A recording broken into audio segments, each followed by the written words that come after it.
Good morning and welcome to 1 Million Cups Mankato on the road. 1 Million Cups has been established in Mankato for how many years, Yvonne? 2 years. 2 years. And this is the first time they have even tried to take it out of Mankato and bring it to a different location. So right now Mankato is watching and listening to us over there in, what building are they in? In the Center for Innovation and Entrepreneurship. That's the one they're in. First of all, we definitely want to thank the sponsors that we had. We had the Two Pins Bakery, Pinnacle, Mogwai, and obviously the Center for Innovation and Entrepreneurship.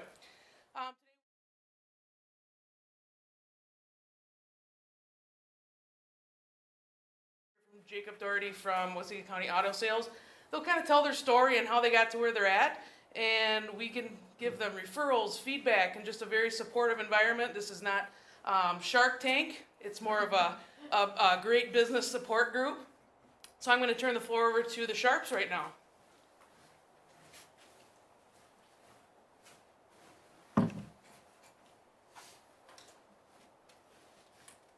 Well, good morning. I gotta get in front of the camera. Good morning. And I have my coffee here, so a little product placement here. My name is Jeremy Sharp, and this is my wife, Carrie.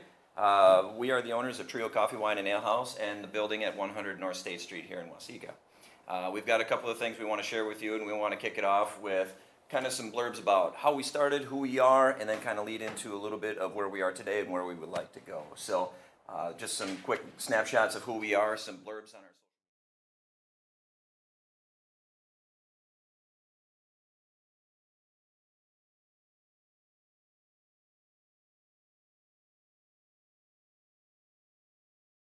Thank you so much for having us today. We're really excited to be here. And so talking about Trio and how did we come up with the concept, it's kind of a different thing. What are we? So Jeremy and I absolutely love visiting wineries, breweries, and coffee shops as well. And so we were, at a few different places and thinking, wouldn't it be cool if you could get all of these things in one place? And also at the same time, not have to go somewhere else for food. How many times are we at a brewery or a winery and you can bring food in or you can order it in, but that means you maybe have to leave. And so what if we had food to complement the different drinks that we were providing? So that kind of gave birth to our different ideas, and then it kind of took off from there. So and one thing I want to note is that food was actually in our initial idea that we had was going to kind of be a side note. So now looking at where we are today, that's kind of an interesting point. So some of the points that we had for the plan that when we were coming up with it, and we kind of came up with this plan relatively quickly. We had always wanted to open a business in Waseca, but we didn't know exactly what that looked like. We bounced so many different ideas. Do we want to do a brewery? Do we do a distillery? What is that looking like? When we came up with the plan, a lot of things were based on assumptions. We were looking at different businesses either in town or businesses that we had visited, and so that kind of gave us our plan, and that was like kind of a jumping off point. And then I'll have Jeremy kind of talk about plan versus what actually kind of happened. Right. So as Carrie mentioned, we started with the idea of a brewery or a distillery, and we have lots of marbles rolling in our head, but nothing really took hold. And the reason this took hold is because of opportunities and timing. And a lot of times you aren't ready for the opportunities when they make themselves present, but we just jumped in. And so where we started was wine was going to be number one, beer number two, coffee was an afterthought, but it almost is the inverse.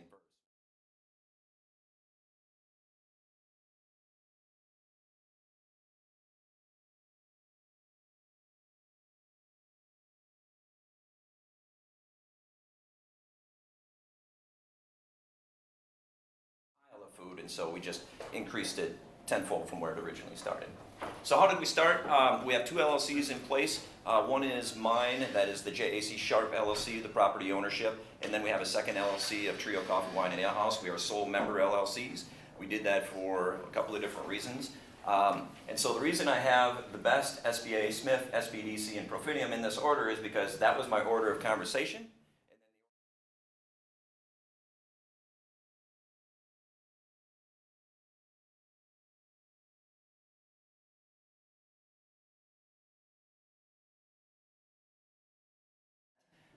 she was critical in implementing this. And so the other thing that was really nice too is through the BEST committee we were able to have some peer-to-peer connections with folks like yourselves and have conversations about what should we do, what shouldn't we, what wouldn't work, things of that nature. So that's where we're at.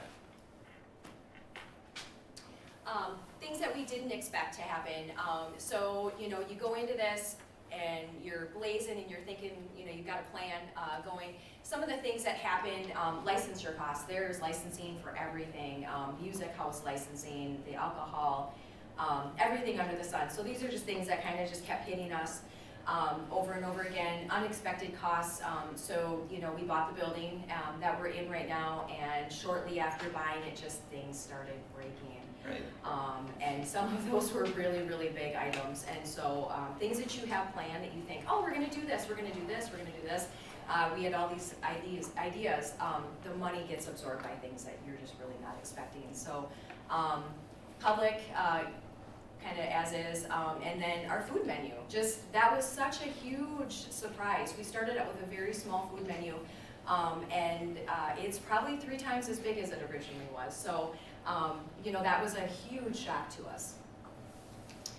So where we are today, moving towards initiatives from old dreams, kind of going back to things that we really wanted to do. So it was kind of fun. Every once in a while we go back to our original business plan, which is so important because it makes us realize, oh, we were going to do this and we were going to do that, and it kind of keeps us focused. And some of those things are coming to reality. Wine Club this month, we actually thought we were going to have that already going. We're really pushing for it now. Just some new exciting things. We've been able to expand our employees, and I have now added on a manager this last month. And then our current Pay It Forward program, and we want to do a lot more things like that. Pay It Forward goes for the backpack program.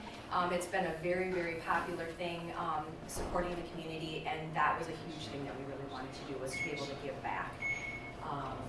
Things we would do differently? Jeremy? Yeah, so things I would do differently versus in the financing and timing is when you buy a building, there's a ton of things that get dragged through the mud that we didn't expect. And working with federal programs, we had to do things that we didn't expect. And so we were truly delayed 2.5 months, longer than what we had expected, simply because it was a program and getting the documentation in order was significant. Whereas when I worked with the primary, Profinium in Mankato, it was very quick, very easy, user-friendly that way. And so if I could wave a magic wand, I would just seek private financing out in the marketplace. Timing, opportunity always presents itself when you're not ready, and it was one of those things where we were approached about it and we were like, oh, okay, I was over here, and now I got to go over here. So it was getting ourselves ready for that.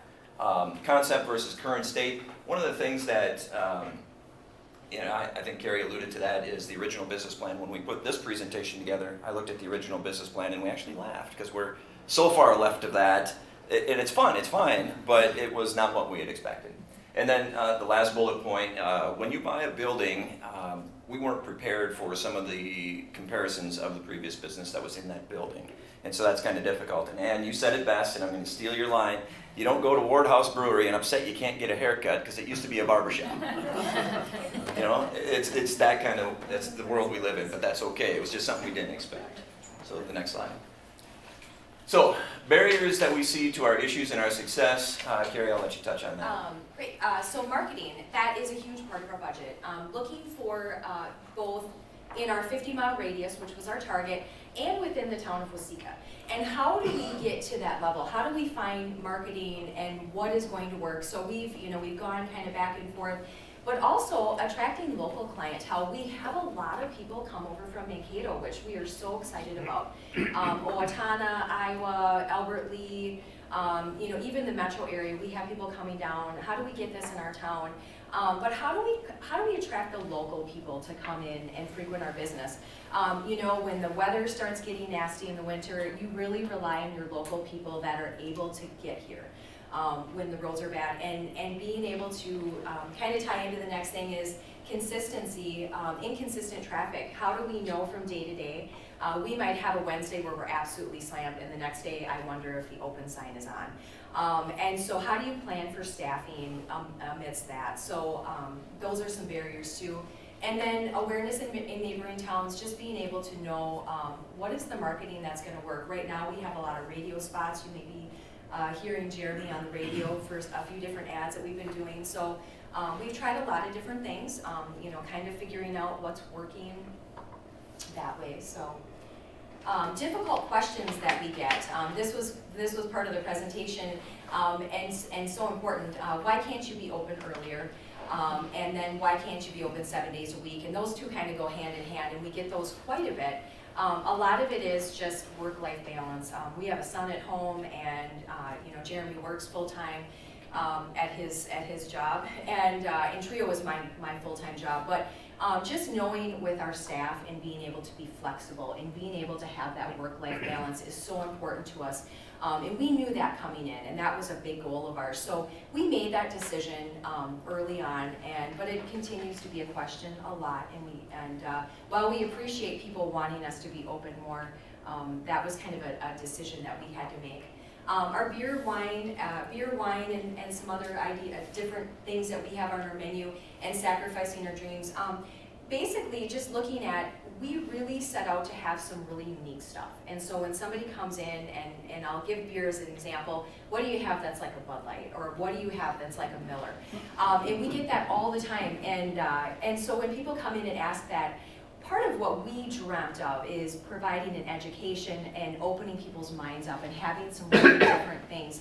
So that was part of our dream, and that's something we don't want to sacrifice. And so I take, you know, pride in the menu that way. So those are some things that are really important to us. One thing I'd like to add, let me interrupt you there for a second. Bleeding into what we love next, that's one of my favorite things when I'm there in the evenings bartending and people come in and ask the question, what do you have that's like a Coors? Well, I got something for you. And so I'll whip out the menu, and we have 55 different beers and ciders to choose from, and I'll talk through about 4 or 5 different ones. They'll try one, and every time I can find something that they like. And so it broadens their horizons, and that's exactly what we set out to do. Mm-hmm. Definitely. And what do we love? Making desserts. That was my dream. I've been a baker my entire life, and at first when we opened, I was so busy I wasn't able to bake. Now I'm getting to bake, and I'm so excited to be able to do that. Ordering beer and wine, that is my baby. I really, that's where I spend a lot of my time, and I love it. And trying to find unique things, trying to have a revolving menu, and trying to keep things new and fresh, and having a huge variety.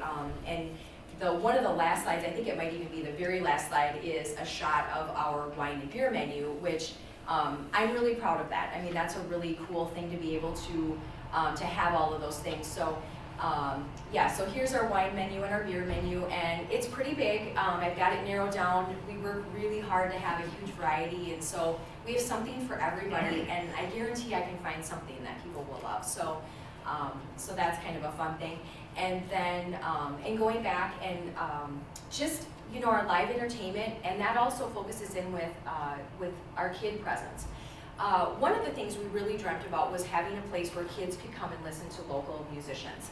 And I really, truly believe we've accomplished that. Nights that we have musicians, we've got every age range of people in there, on down to the kiddos, and that is so cool because they're over there having a smoothie or having a coffee, and they're listening to local musicians.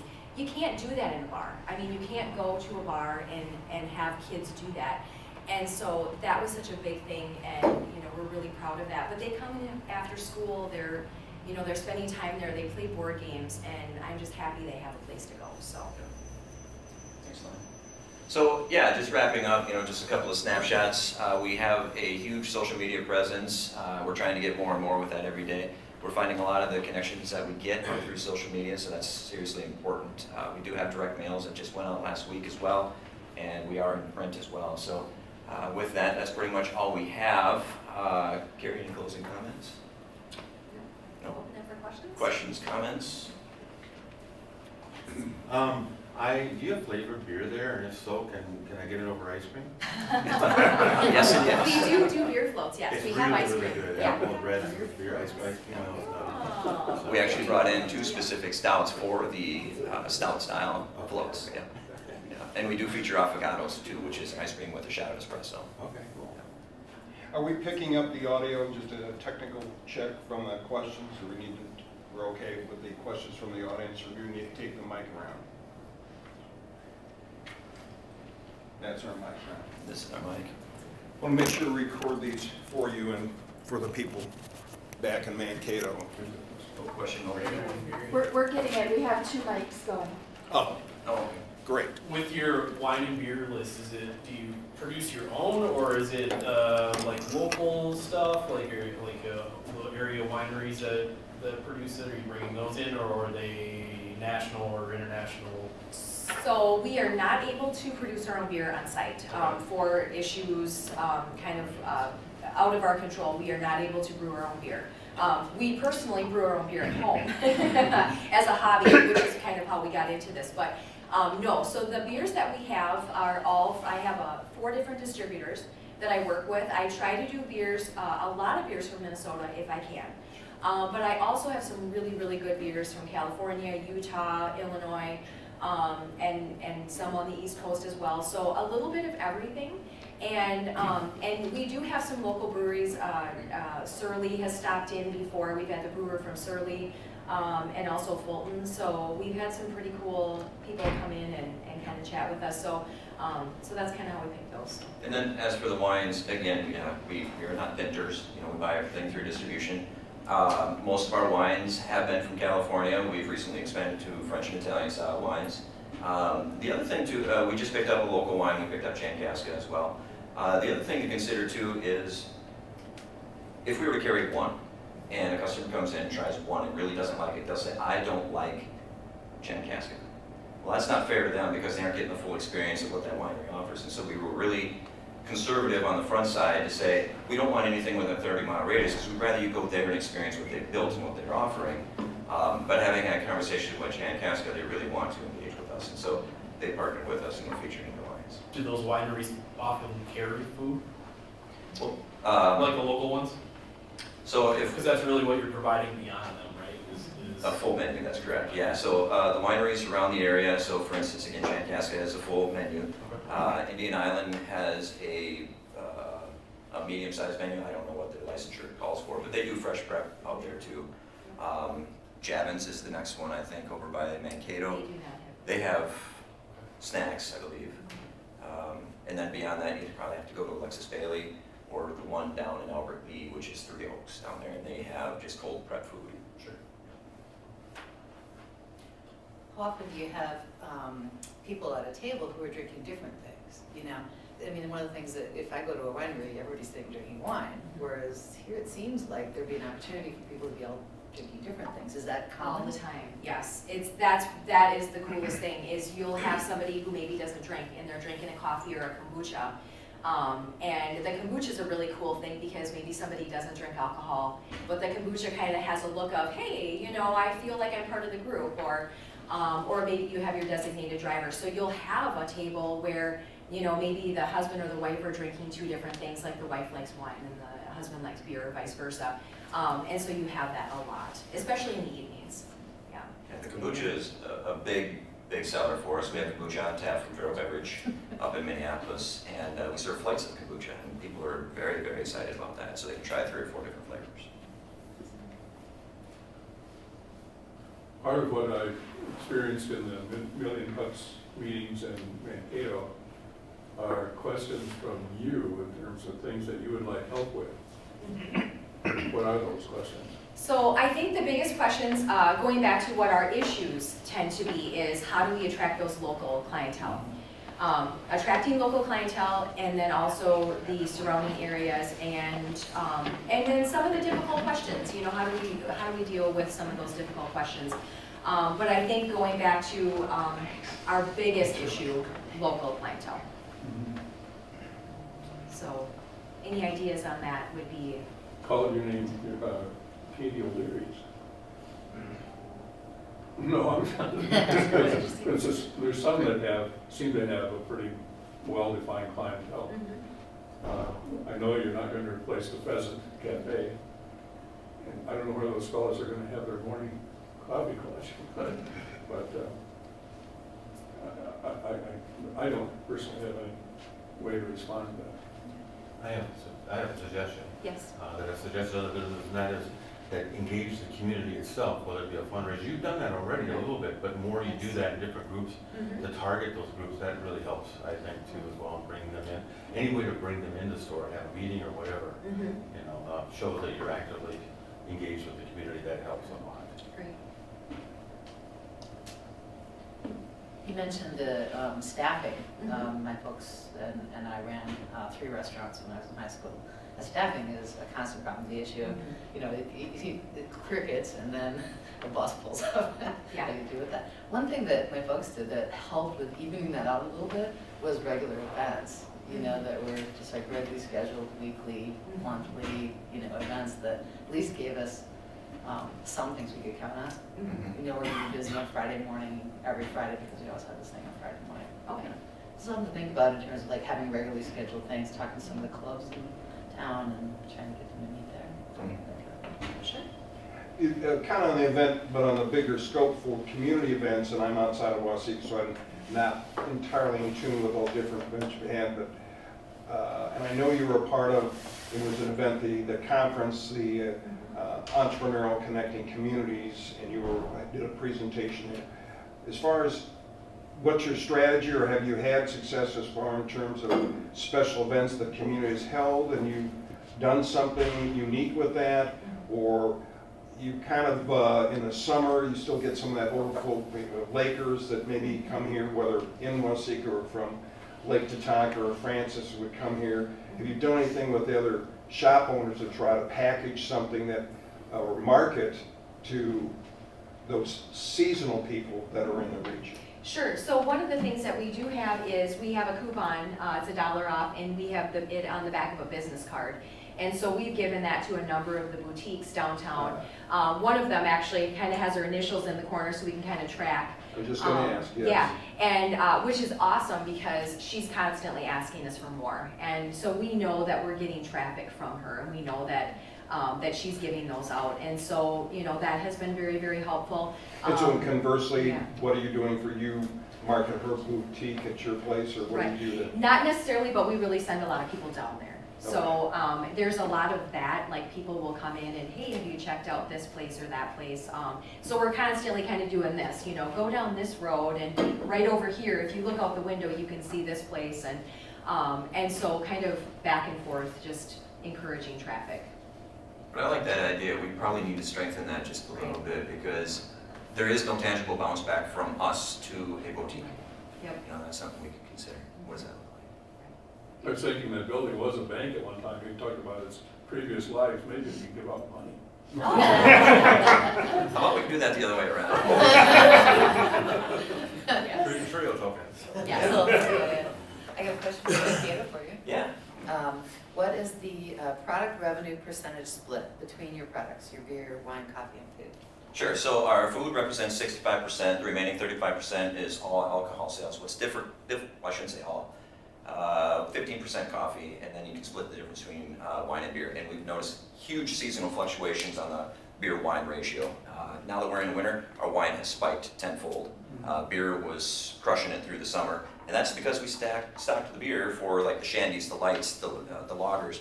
Now that we're in the winters, we're doing some sellout strategy on the lights, moving into the stouts, but our wine has just exploded recently. So our rule of thumb is about 65% food, and the rest, 15% coffee, and then the rest is all the alcohol sales. Do you see the same sort of seasonality in the coffee with like an increase in winter as the temperature dips? No? Iced to hot, I yes. saw it, okay. Yeah, but sales are pretty flat. Okay.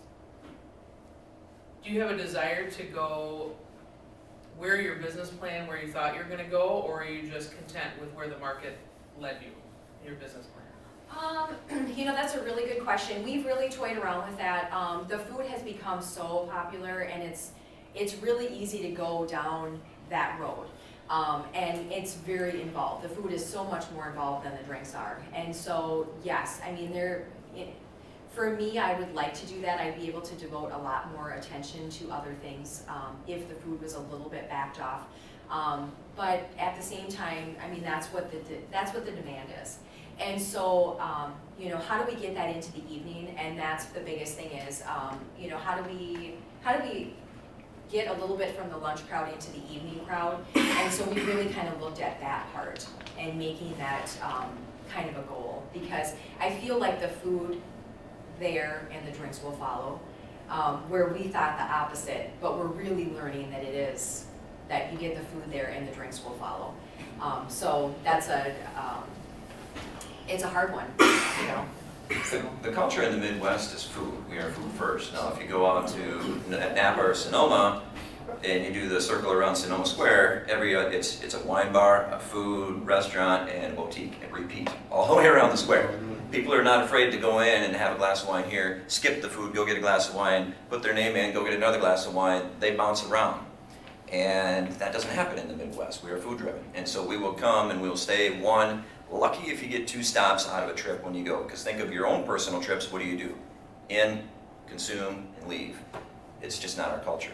And so that's one of the things that we maybe misjudged a little bit when we started. We thought we could be able to get people for a glass of wine or a dessert after they eat somewhere else. There's a number of restaurants in town, or vice versa. We thought we would have some lunch folks that would grab a glass of wine, which we do get quite a few, but the shoppers typically hit Fridays and Saturdays. Wednesday and Thursday are pretty light days unless they're in town for a business meeting.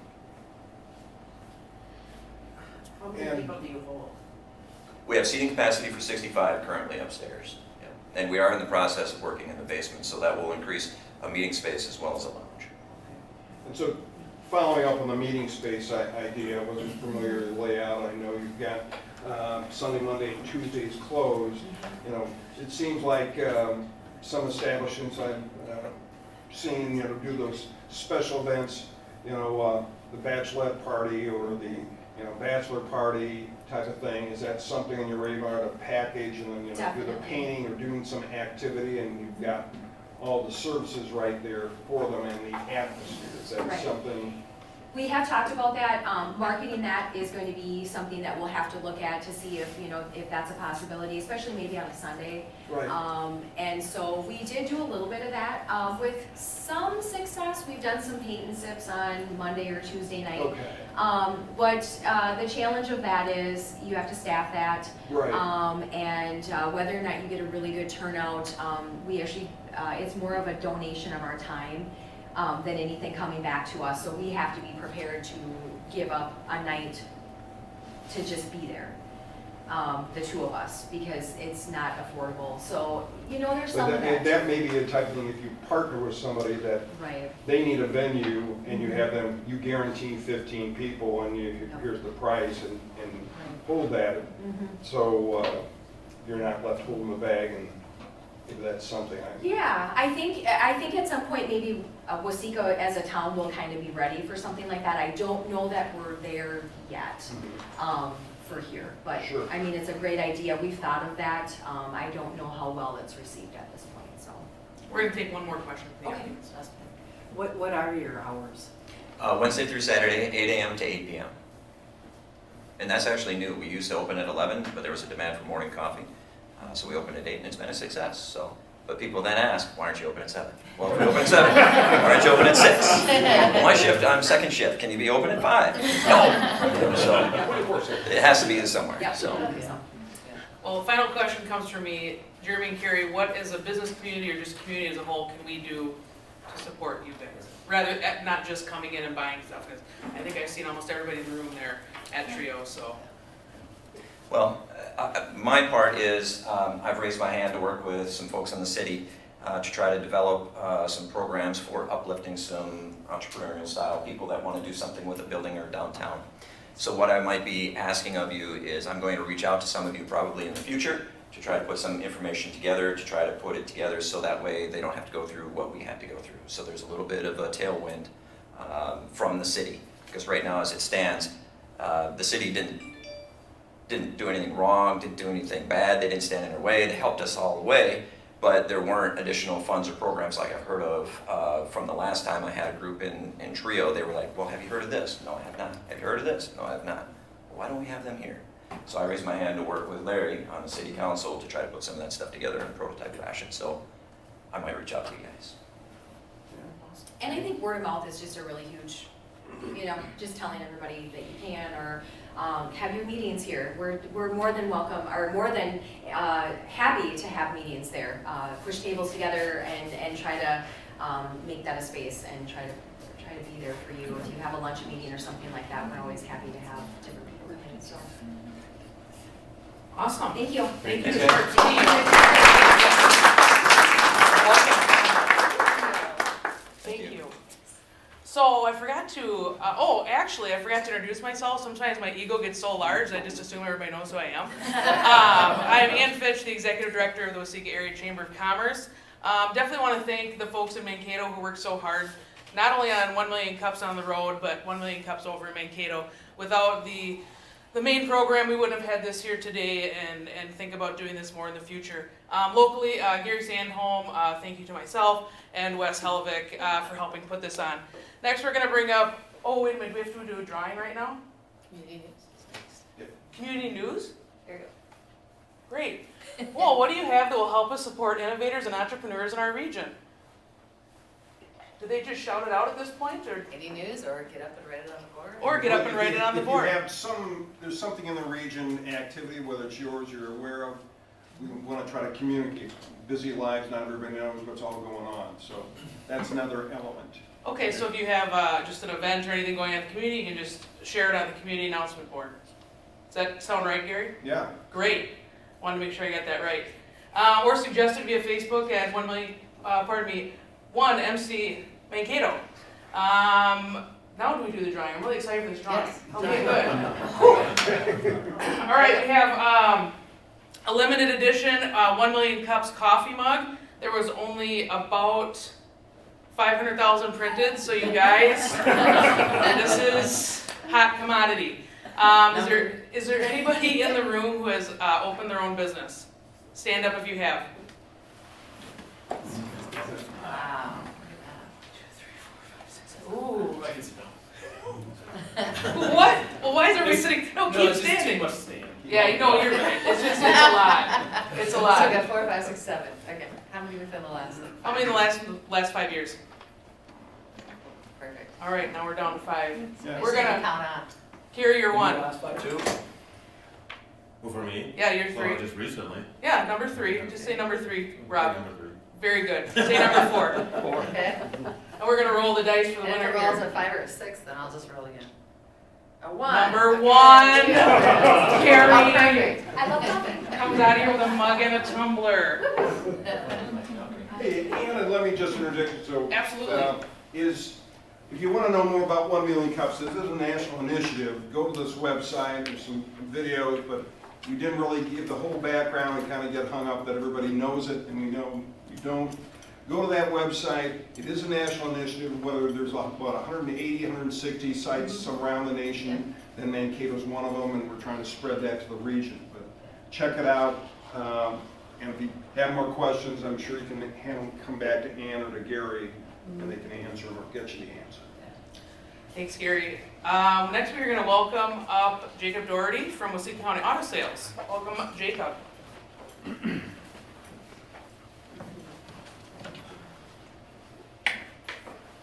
Good morning. I'm Jacob Doherty with Waseca County Auto Sales. I opened my business in May of 2016. I'm on Highway 13 South in Waseca, right on the curve.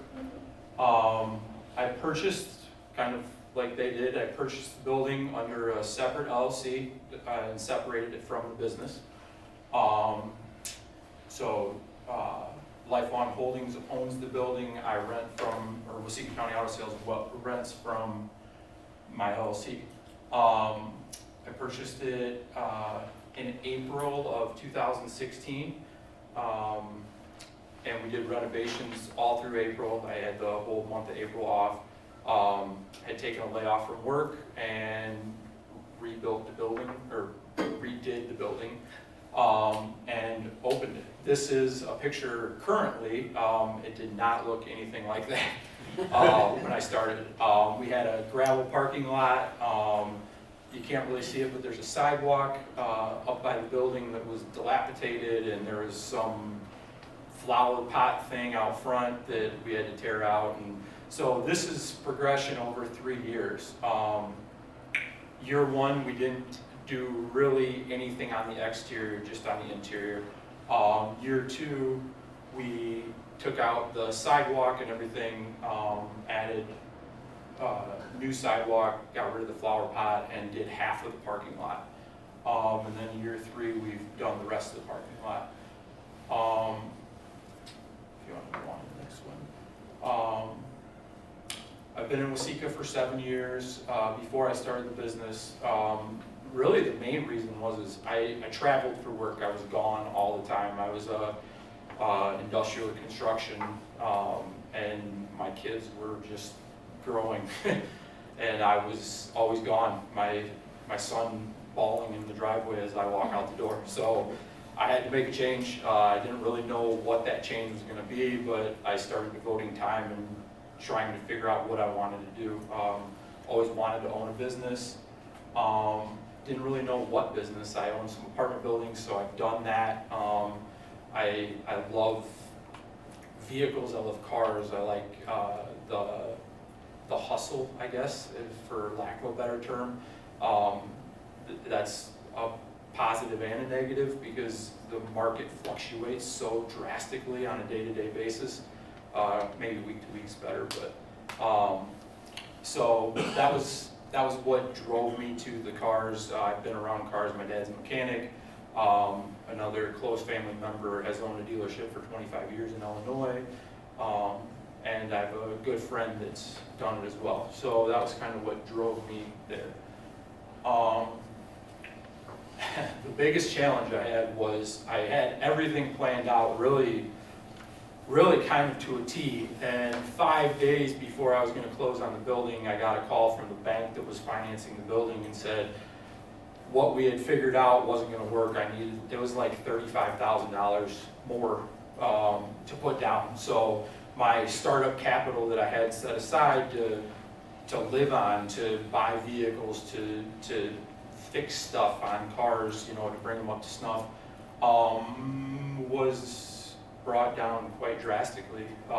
So I still pushed forward. I just took the money out of my pocket, threw it in there, and started. The problems on a day-to-day basis are like my biggest challenges, I guess. Finding inventory, finding a quality car, keeping a good name, which is hard because, let's face it, I want a $5,000 car. Well, what do you get for $5,000? 3 weeks from now, the thing breaks down and it's sitting on the side of the road, and I'm the bad guy because I sold it to you. Well, really, it's not my fault. I mean, call Ford, call Chevy. They made the car. That's not. I just sold it to you. But so what I've kind of steered my business towards was a newer vehicle, a 30, 40, 50,000 mile vehicle. But then that brings to the next problem is you can't afford a 30,000 mile vehicle. You can only afford a 140,000 mile vehicle, but then I don't have that car for that person. So that's where I've been on kind of a roller coaster. This month's great, next month's bad. It's hard to gauge because let's face it, there's dealerships out there with 2,000 cars, and I can basically pick what color, what interior, everything at one stop, so I have to have that particular vehicle that's important or what that person wants. Sorry. Oh, you're fine. Oh. So I'm gonna wing it. Yeah. Kind of am anyways. So that's my biggest hurdle right now is inventory, keeping enough inventory. Right now, I've got about 40 cars, I think, 40 vehicles, trucks, SUVs, cars, on the lot and ready to retail. But right now we're slow, and so I need to keep buying, but now I'm tapped. I don't have any more money to keep buying, so then when we get busy, 1 month ago, I had a situation where I was tapped, just like I am now, and we sold 13 cars in 8 days. So then I can't replace 13 cars in 24 hours to have enough inventory, so now business is down because there's not as much to choose from. So that's one big thing. It's a very heavy cash business. I mean, you gotta have lots of capital. I mean, right now I think I have $700,000 something like that out on the lot. Well, I don't have any more. There's no more to pull out of.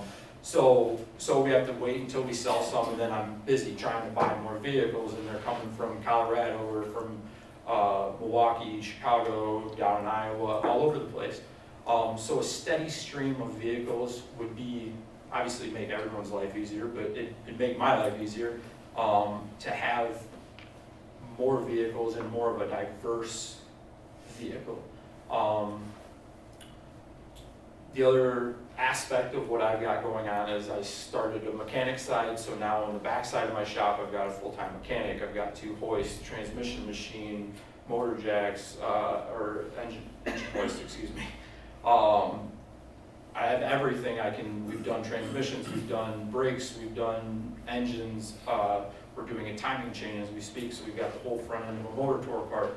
So we have that capability, and now getting what they were speaking about, getting out into Waseca area and getting people to come talk to me, at least give me a chance, which we're gonna do some mass mailers, I think, in small sections to start with, because I don't want, 1,000 people to flood the gates and then I can't service that customer either. So there's kind of a balancing act.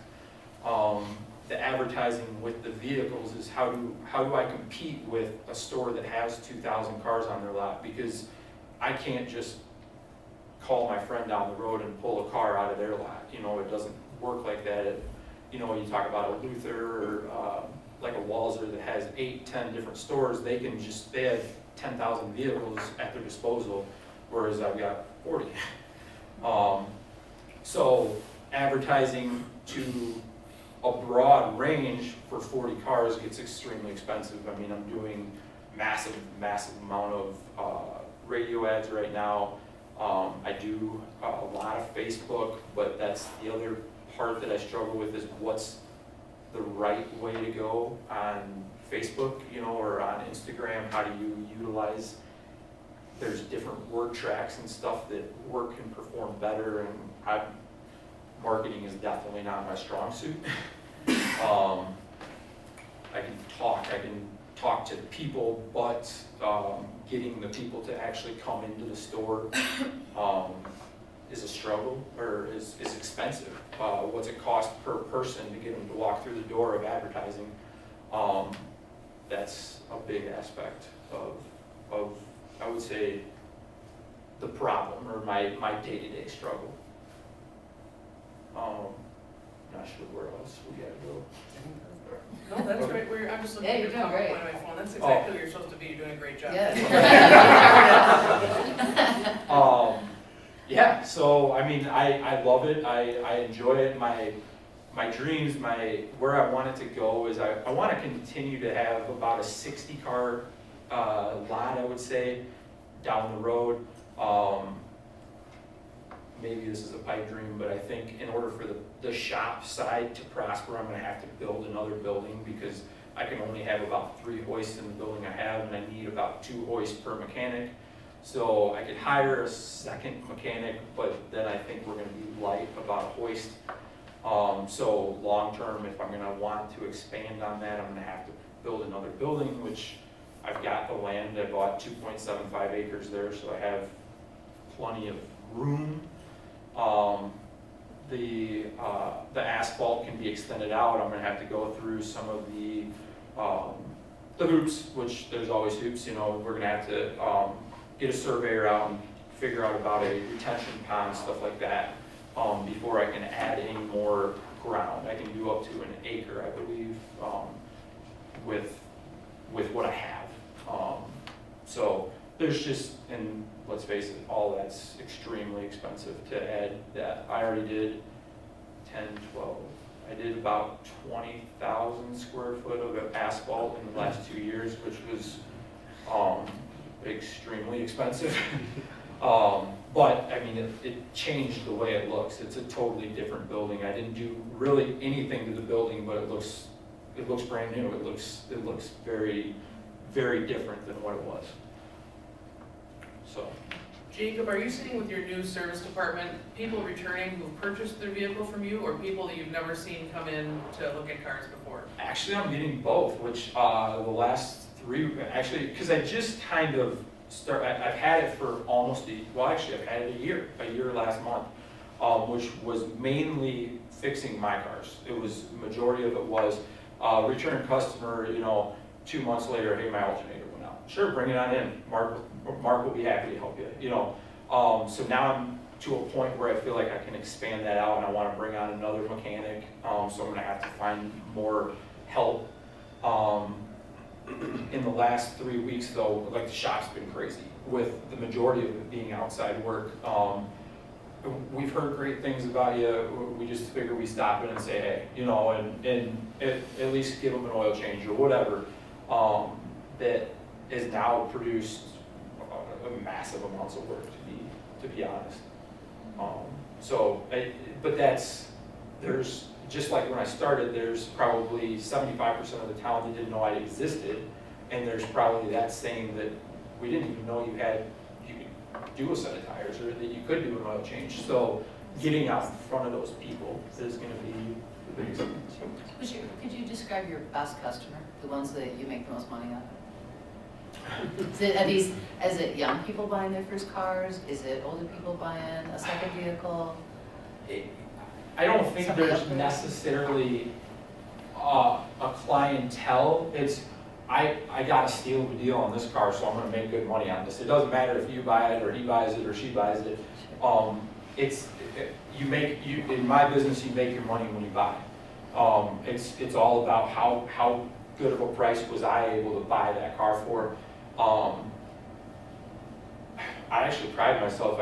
Younger people, I try to teach. I push people out the door. This kid, he could afford it. He had great credit.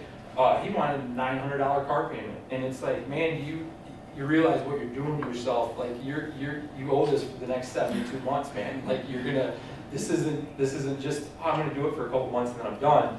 And so I talked to him, and he came back. I said, why don't you save up some money and put a good down payment down? He came back, and he didn't buy a truck from me, but he came back. He's like, I appreciate the advice. This is my new truck. I saved up $5,000, and I've got a $450 car payment. So he was in 10 times better situation, and it was like, it made me feel good. I didn't get the sale. I didn't make $1 on it, but that kid's not going to be buried in this truck either. And that's what I've now in this day and age, people about 18 months ago they're trading vehicles. So they come in and they haven't put any money down on the first one. They haven't put any money down on the second one, and I owe $30,000 on this truck that I can buy brand new for $32,000. So what do you think yours is worth? It's probably worth $20,000, and we need to roll over $10,000 in negative equity. And well, last time I didn't have to put any money down. Well, I understand that, but you've done this numerous times in finance to the tax title and license, which is a horrible position to be in. Jacob, what's the percentage of customers that come into the store that you make a sale to? Do you have any idea? Oof. I honestly don't even have a ballpark. I mean, 1 or 2 out of 10, maybe. We get a lot of people that, I have a dog there, my family dog, and they come in and they're just like, I just want to see the dog. Where's Harley? We're just stopping in, and which is fine. That's because let's face it, there's maybe 2 people in this whole room that are probably in the next 6 months looking at buying a vehicle. But they might stop in and talk to me 6 months prior, 5 months prior, 4 months prior, 3 months prior, and then, oh, here they are. So it's very, I had conversations with people 2 years ago that showed up out of nowhere. Man, I've been watching your website for the last 2 years, and this is the one I want, and so I don't know what the rate is. I really don't have a good answer for you. And you mentioned needing help on marketing, and Jeremy and Carrie mentioned the Small Business Development Center. I don't know if you looked into them. They have business consultants at no cost to you to help you on marketing, particularly online marketing, if you want to explore that. I haven't talked to him about that. When I first started, I sat down with, and I can't remember his name, but Chuck Brenner is one of them, and then someone else. And they were who I went through with my business plan. I didn't get any loans from them. I did conventional financing, and then I jumped way off the deep end and closed out all my 401k and everything. So here I sit, you know. But it's that's a good. I haven't. I didn't know that they. That's where I struggle is on the internet side, the digital side. You put the word price in an ad and it automatically like throws it to the bottom or something. Like there's different things that I don't know about. Yeah, so there's people with mobile sources there, and I'll get you the contact information that could help you on that. That'd be great, thank you. I just have a comment for you. I really, really like your pictures when you take a picture of somebody that's excited about their new car. That's pretty cool. And it brings the personal touch to your business. I get people that get mad. So I was like, it's 40 below zero and snowing out, and I was like, man, I forgot to take a picture of this person, and I ran into him in the gym, and he's like, my wife was really angry that you didn't take a picture. She sees all these other people. And so I was like, well, I tell you what, just come in, I'll give you a free oil change and I'll take your picture. And they weren't mad. He was being, you know, kidding, but they came in and they bought a set of tires from me, you know. But they're good return, you know. What percentage do you think of your business comes like from the internet? All of it. I mean, that's where I struggle is I get crazy response from my ads on the radio. I love the ad that you have about X. Like I'm doing a squiggly arm guy. You know, why go to a car lot with a squiggly arm guy? All he is full of hot air. You know, so like different stuff like that. But everybody shops. You know what you're looking for. You go to buy a truck and you wanted leather. It had to have heated and cooled seats, and you wanted a topper on it. So you scroll through and you pick this vehicle, and you're coming in because I'm priced in the ballpark, and I'm the only one that had a white one. You know, and so the internet, I feel like the return, the ROI on the investment of the advertising is, I don't think it's next to any. I don't think TV used to be number one.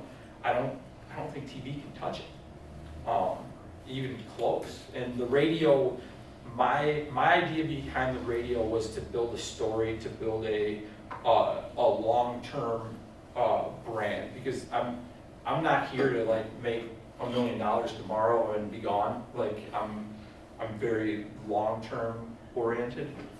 So at the radio, I sat through some seminars and stuff, and they really pushed that was a good way to build a long-term brand, especially in the community here.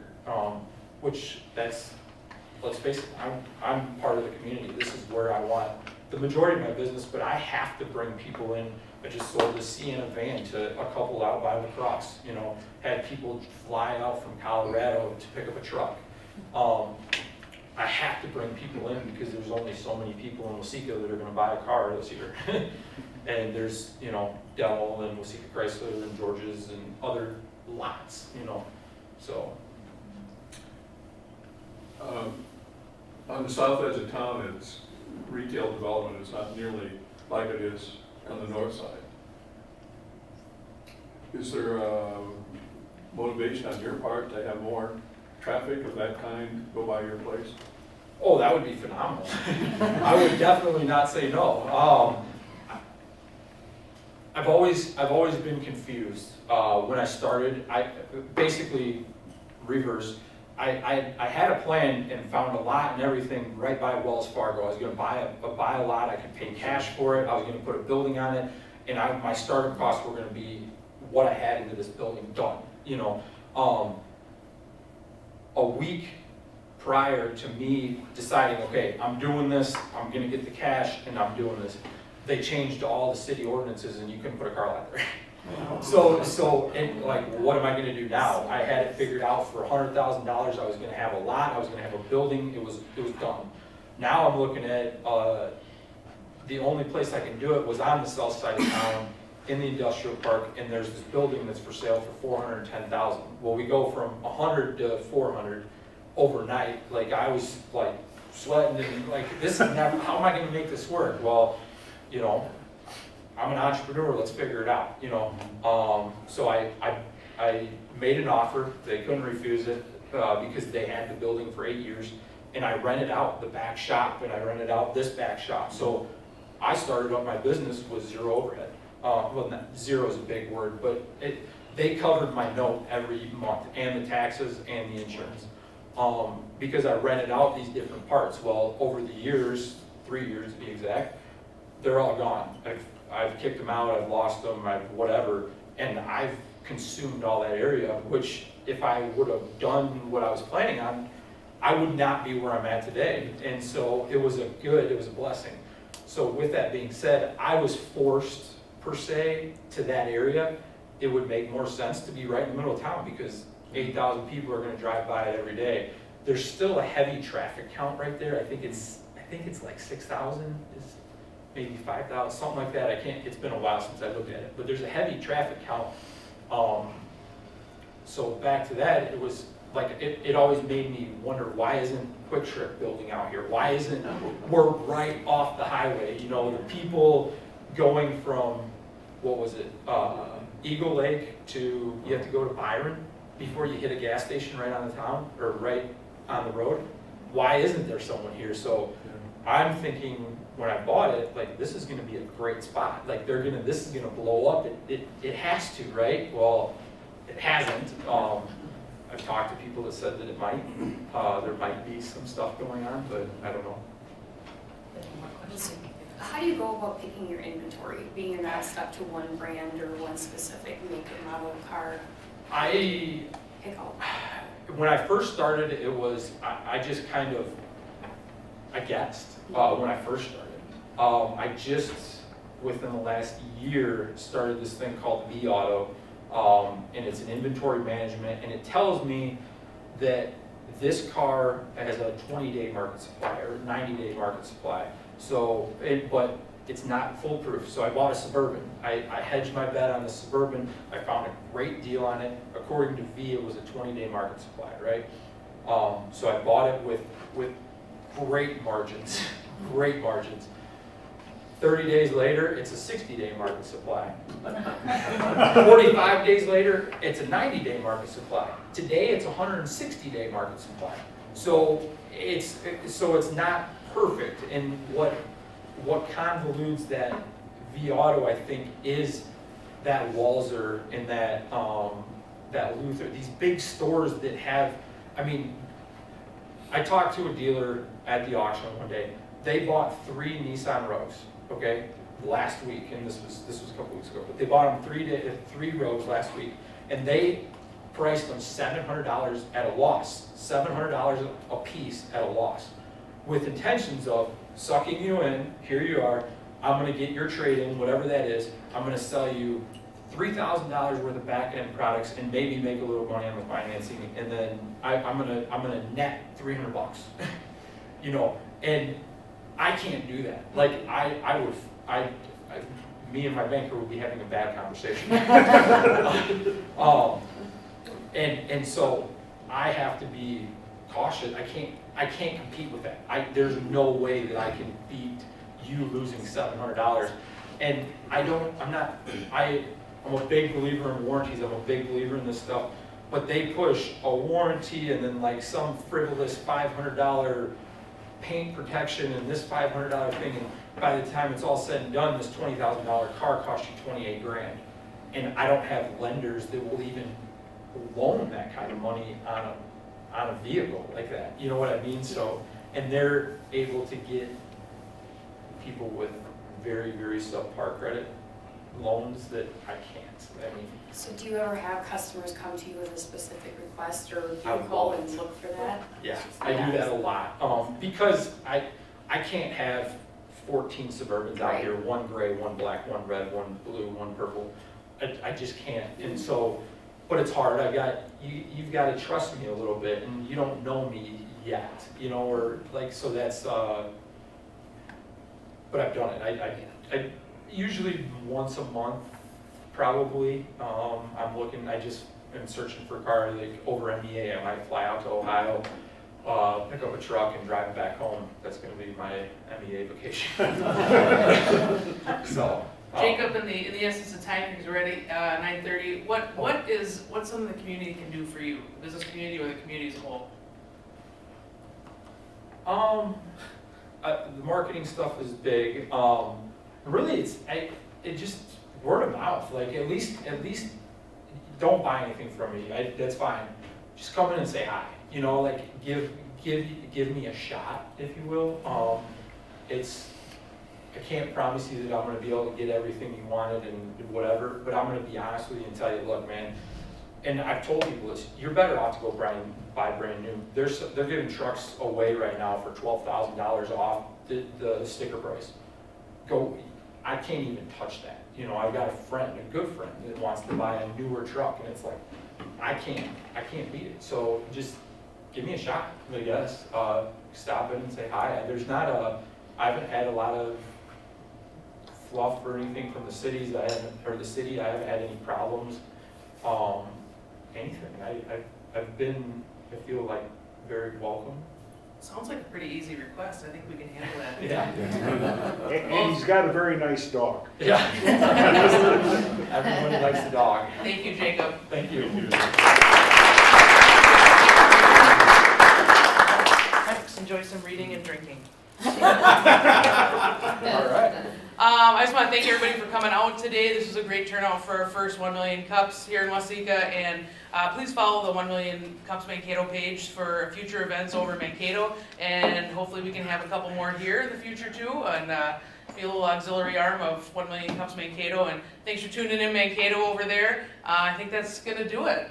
Yeah, Thank you. on that part, very important to give your feedback, because this is a pilot to do this, not just again here in Waseca, but other communities. So if you think this is a good idea to periodically bring this to town and share the stories, give that feedback to Ann and Gary so we have a better, first, your presence here is great, but you know, we want to keep building the community to support startups. So if you think it's worthwhile or have suggestions, give it to these two people. And the next 1 Million Cups in Mankato is November 6th. It's our 2nd anniversary party. So we'd love to have you come and check out the 1 Million Cups in Mankato. We're going to have special cookies that have 1 Million Cups logos on them from Smith's Bakery. So there you go. Thank you.